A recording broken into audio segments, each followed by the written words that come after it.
ಹೇಳ್ಕೊಳ್ಳೋಕೆ ಇದು ಸರ್ಕಾರಿ ಆಸ್ಪತ್ರೆ ಅಂದ್ರೆ ಬಡ ಜನರಿಗೆ ಗ್ರಾಮೀಣ ಭಾಗದಲ್ಲಿ ಜನರಿಗೆ ಇದರಿಂದ ಉಪಯೋಗ ಆಗಲಿ ಅಂದ್ರೆ ಆರೋಗ್ಯಕ್ಕೆ ಸಂಬಂಧಪಟ್ಟಂತ ಸೌಲಭ್ಯಗಳು ಸಿಗಲಿ ಅಂತ ಹೇಳಿ ಸರ್ಕಾರಿ ಆಸ್ಪತ್ರೆ ಏನೋ ಇದೆ. ಆದ್ರೆ ಈ ಸರ್ಕಾರಿ ಆಸ್ಪತ್ರೆಯಲ್ಲಿ ಡಾಕ್ಟರ್ ಇಲ್ಲದೆ 3 ವರ್ಷ ಆಯಿತು. ಒಂದೆರಡು ತಿಂಗಳಲ್ಲ, 3 ವರ್ಷಗಳಿಂದ ಡಾಕ್ಟರ್ ಇಲ್ಲ. ಸರ್ಕಾರಿ ಆಸ್ಪತ್ರೆಗೆ ಬೀಗ ಬಿದ್ರೂ ಕೂಡ ಕೇಳೋರಿಲ್ಲ, ನೋಡೋರಿಲ್ಲ. ಇದು ಬಾಗಲಕೋಟೆಯ ಮೆಟಗುಡ್ಡದ ಆಸ್ಪತ್ರೆಯ ಪರಿಸ್ಥಿತಿ. ಒಂದೆರಡು ತಿಂಗಳಾದ್ರೆ ಏನೋ ಸಮಸ್ಯೆ ಆಗಿದೆ, ಎಲ್ಲ ಸರಿ ಆಗುತ್ತೆ ಅಂತ ಅನ್ಬೋದು. ಆದರೆ 3 ವರ್ಷ ಬರೋಬ್ಬರಿ ಸರ್ಕಾರಿ ಆಸ್ಪತ್ರೆಯಲ್ಲಿ ವೈದ್ಯರೇ ಇಲ್ಲ. ಸರ್ಕಾರಿ ಆಸ್ಪತ್ರೆಗೆ ಬೀಗ ಬಿದ್ದಿದೆ. ಹೇಳೋರಿಲ್ಲ, ನೋಡೋರಿಲ್ಲ, ಕೇಳೋರು ಇಲ್ಲ. ಪರಿಣಾಮ ಆ ಭಾಗದಲ್ಲಿ ಜನ ಏನಾದರೂ ಹೆಲ್ತ್ ಎಮರ್ಜೆನ್ಸಿ ಬಂದಾಗ ಸರ್ಕಾರಿ ಆಸ್ಪತ್ರೆ ಅನ್ನೋದಂತೂ ಬೀಗ ಹಾಕಿದ್ದಾರೆ, ಬೇರೆ ಆಸ್ಪತ್ರೆ ಅಲ್ದಾಡಬೇಕು ಅಂತ ಪರಿಸ್ಥಿತಿ ನಿರ್ಮಾಣವಾಗಿದೆ. ಹಾಗಾದ್ರೆ ಬಾಗಲಕೋಟೆಯ ಮೆಟಗುಡ್ಡದಲ್ಲಿ ಆಸ್ಪತ್ರೆಯಲ್ಲಿ ಪರಿಸ್ಥಿತಿ ಹೆಂಗಿದೆ? 3 ವರ್ಷಗಳಿಂದ ಯಾರು ಡಾಕ್ಟರ್ ಇಲ್ಲ ಅಂತ ಹೇಳಿ ತಲೆ ಕೆಡಿಸ್ಕೊಳ್ತಾ ಇಲ್ಲ? ಇದಕ್ಕೆ ಯಾರು ಜವಾಬ್ದಾರಿ? ಆ ಬಗ್ಗೆ ಒಂದು ವರದಿ ಇದೆ, ನೋಡೋಣ.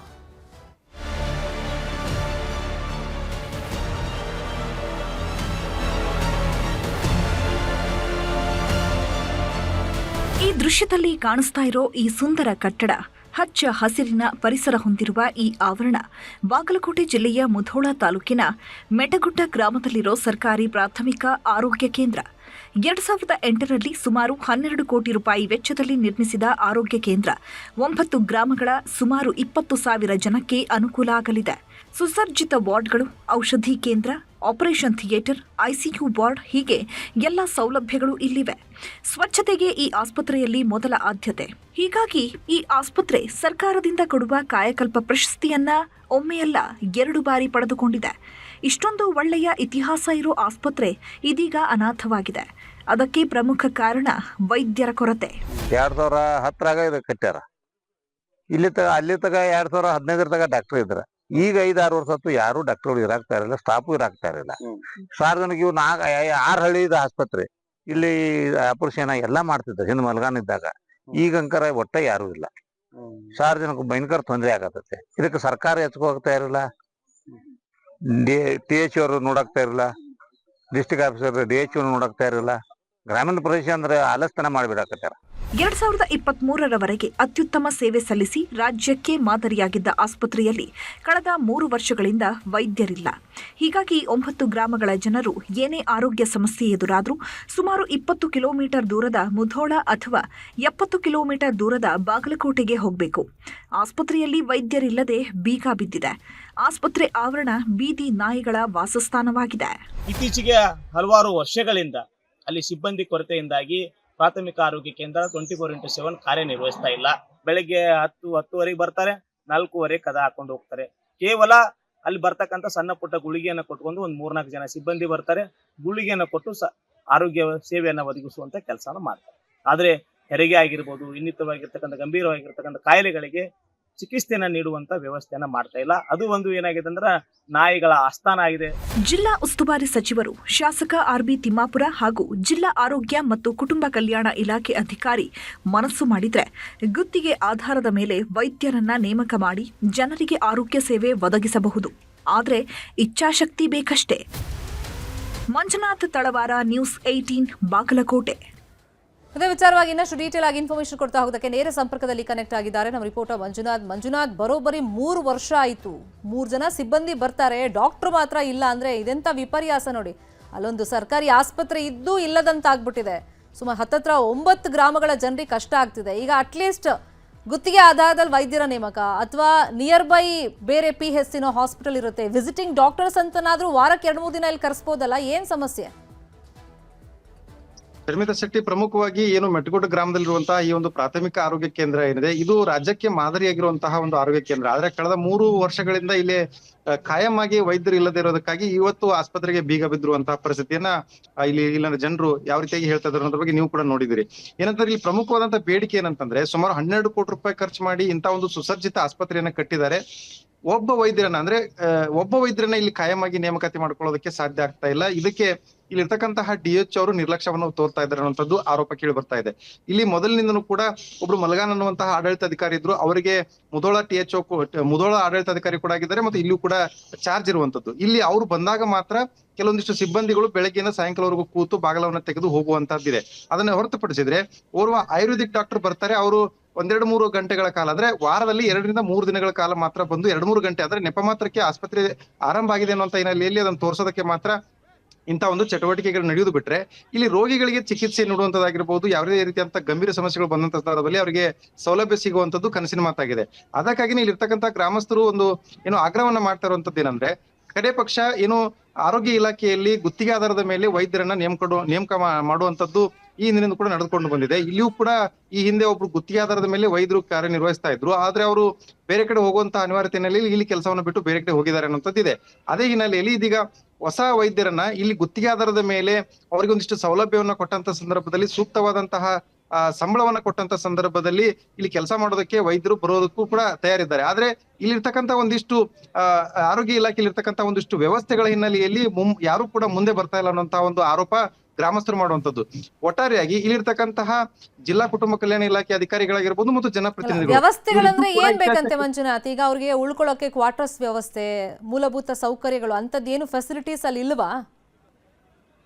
ಶರ್ಮಿತಾ ಶೆಟ್ಟಿ, ಪ್ರಮುಖವಾಗಿ ಈ ಒಂದು ಮೆಟಗುಡ್ ಗ್ರಾಮ ಏನಿದೆ ಇದು ಮುಧೋಳ ಪಟ್ಟಣದಿಂದ ಸುಮಾರು 25 ಕಿಲೋಮೀಟರ್ ಆಗುತ್ತೆ, ಬಾಗಲಕೋಟೆಯಿಂದ 70 ಕಿಲೋಮೀಟರ್ ಆಗುವಂತದ್ದು. ಹೀಗಾಗಿ ಗ್ರಾಮೀಣ ಪ್ರದೇಶದಲ್ಲಿ ಇಲ್ಲಿ ಕೆಲಸ ಮಾಡೋದಕ್ಕೆ ಅಂತ ಹೇಳಿ ಬರುವಂತವ್ರು ಏನು ವೈದ್ಯರಿರ್ತಾರೆ, ಅವರು ಸಹಜವಾಗಿ ಹಿಂಜರಿಯುವಂತ ಒಂದು ಪದ್ಧತಿ ಮೊದಲಿಂದ ಕೂಡ ಇದೆ. ಹಾಗಾಗಿನೇ ಎಷ್ಟೋ ಕಡೆಗಳಲ್ಲಿ ವೈದ್ಯರ ಕೊರತೆ ಎದ್ದು ಕಾಣಿಸ್ತಾ ಇದೆ.